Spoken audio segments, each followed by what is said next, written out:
UFC to UFC Vegas 30.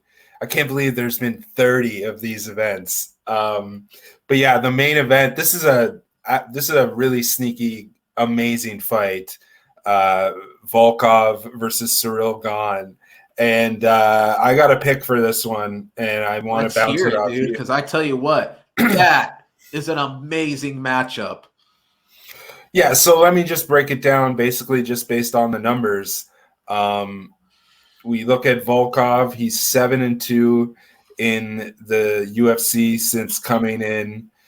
And 7-2 in the UFC since coming in. He's won 3 of his 9 fights by decision. He's gone over the betting total in 7 of his 9 fights. He's gone the distance in 4 of his 9 fights. And then you look at Ciryl Gane. He's 5-0 in the UFC. He's gone over the betting total in 4 of his 5 fights. He's gone to decision in 2 of his 5 fights. So if you don't know where I'm going here, I was just talking about it with the heavyweight fight that we were just featuring for this one. I think that this fight, I think there's some value on the over. There isn't a number on that just yet. I see that the fight goes the distances at plus money at plus 110.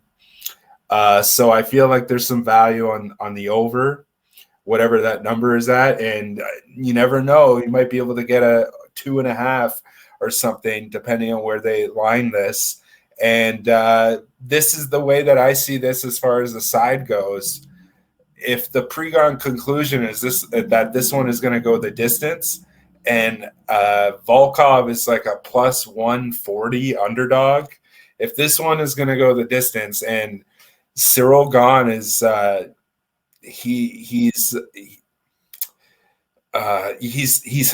he's elite, but we're talking about with Alexander Volkov. This guy is.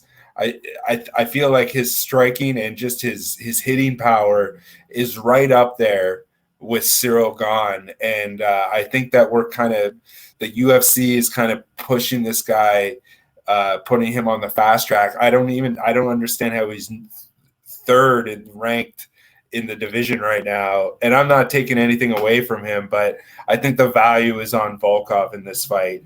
I think that if it's a pre-gone conclusion that this fight goes the distance, and that Volkov is not going to be like Rozenstruik. Volkov is not going to just sit and wait. He's going to come forward. He's got a crazy low kick game. And I think that if he takes out the legs, if he chops at Ciryl Gane and limits his movement, we won't see as crisp of kickboxing from him. And I just feel like if this fight goes the distance, I could see a close decision for Volkov. What do you think? Man, Al, this is a tough one to crack, dude. I mean, I hate to say it. I honestly feel probably the best angle is to let the numbers do the talking on this fight. And when I say that, at this point, the value on Volkov is a little bit undeniable, right? At a plus 150 and climbing.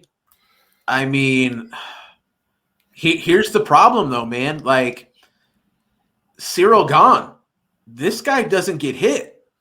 How are you going to lose a heavyweight fight if you can't get hit? He hits people, but he doesn't get hit.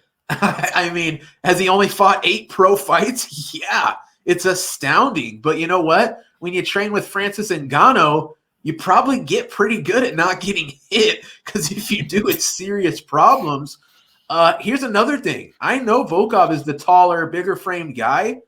Ciryl Gane has 2 inches of reach on Volkov, which seems absolutely nuts, but it's true. And this guy's very good at managing distance.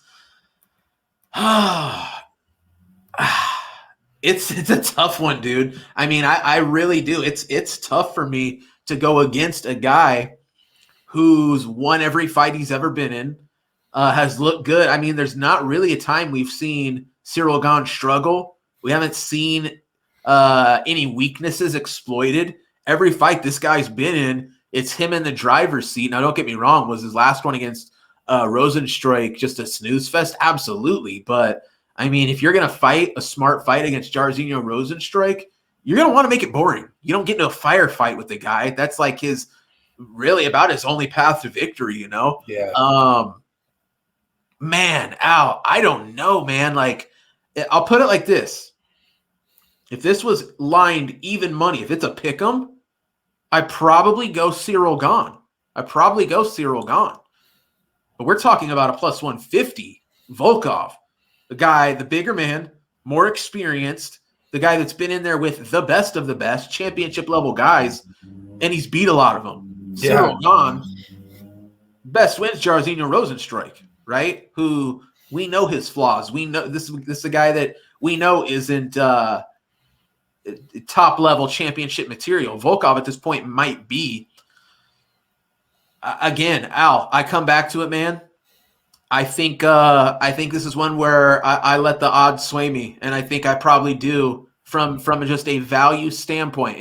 If you're giving me $1,000 to lay down on this fight, I think you probably do. I think you probably lay it on the Volkov side. But guess what, Al? I'm not jumping out the window to go place a bet on this guy right now. We're watching this number grow and grow and grow. I'm going to sit back and watch. I'm going to sit back and wait.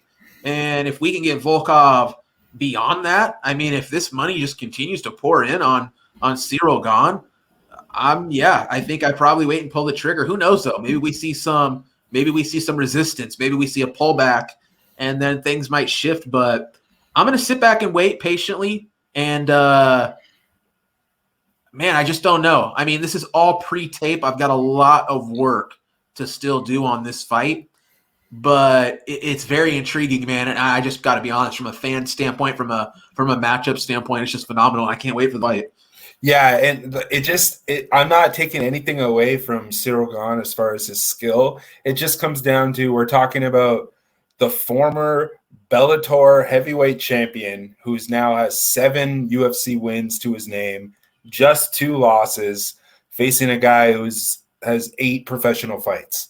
And I'm not taking anything away from his skill level, but it's just like, it's a no-brainer. If he's an underdog, it's a no-brainer. Like, it's just, and then, like I said, about these 2 guys have a tendency to go further into fights. You know what I mean? Like, Volkov has gone over in 7 of his 9 UFC appearances. Ciryl Gane has gone over in 4 of his 5. So they're kind of, it takes them a little bit to get going. They both kind of have that, the let the fight come to me type style. And I feel like if you're going to go tit for tat against Alexander Volkov, I'm going to back Volkov.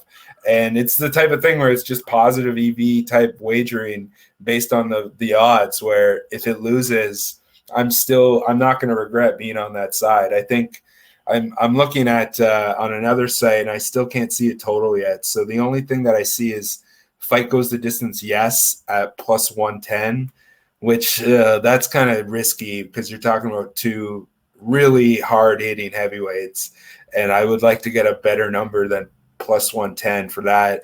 But if I can get an over 2.5 at like minus 140 or something like that, I'll be on that, because I feel like this fight's going to go probably into the championship rounds, and I wouldn't be shocked if this one goes the distance. I wouldn't be shocked to see either of these guys win by decision. And if the Ciryl Gane number ends up swelling to like minus 170, minus 180, we'll probably see a lot of people taking that angle, the Ciryl Gane by decision.